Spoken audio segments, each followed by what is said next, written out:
Michael Howard, clinical hypnotist and owner of LUKEnosisHypnosis here. And today's video is entitled The Power of Positive Imagination. I was going to call it positive thinking, but there's way too many videos on that. And your imagination is far more powerful than your logical mind that thinks it's doing the thinking. And it's really this simple. Hypnosis, a change work that I do, it's really this simple.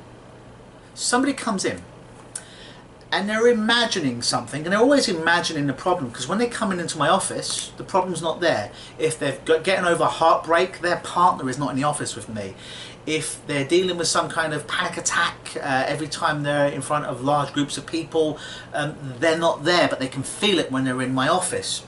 If it's insomnia, if it's anxiety, they can do all those emotions even though the stimulus is not present at that particular moment. They have an overactive imagination. We all do. Our problem is never quite the problem.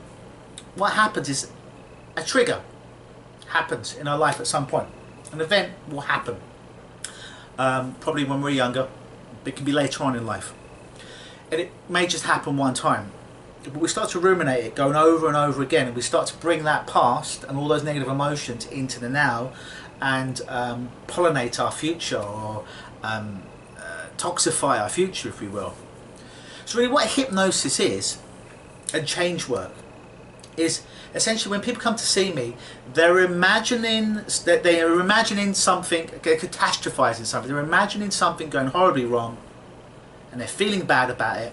They forget that they're imagining, they think it's real, and it starts to become real for them. They start to feel those shitty, horrible, negative feelings for it, just because they forgot that they're imagining this. And really what I do in hypnosis is I get people to imagine, take the same mechanism that they're doing to create the problem unconsciously. I'm not suggesting that most people sit around choosing, hey, I'm going to imagine a bunch of bad shit happening in my life and catastrophizing it at 6 PM on a Thursday evening. I'm not suggesting that most people do that. But most people forget that they're imagining. They forget that they're thinking and actually feel that it's actually happening in that moment. So what I help people to do is imagine that they're the person they need to be in order to do what they need to do to get what they need to get. That's it.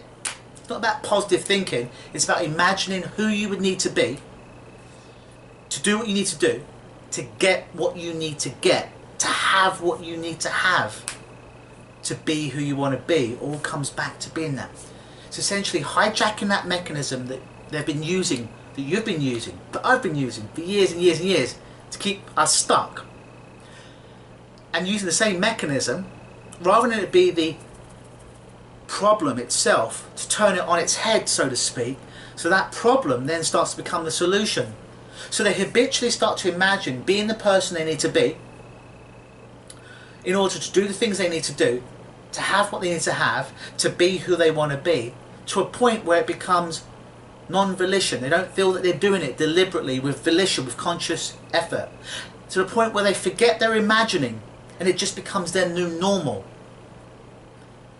That's what hypnosis is, the kind of change work that I do. And that's what's far more important than positively thinking, is positively imagining who you need to be to get done what you need to get done, to have what you want to have, to be who you want to be. It's about tapping into that imagination, not the intellect of all the reasons you know why you should change. How's that working out for you? You know every reason you should change, but you're not changing, right?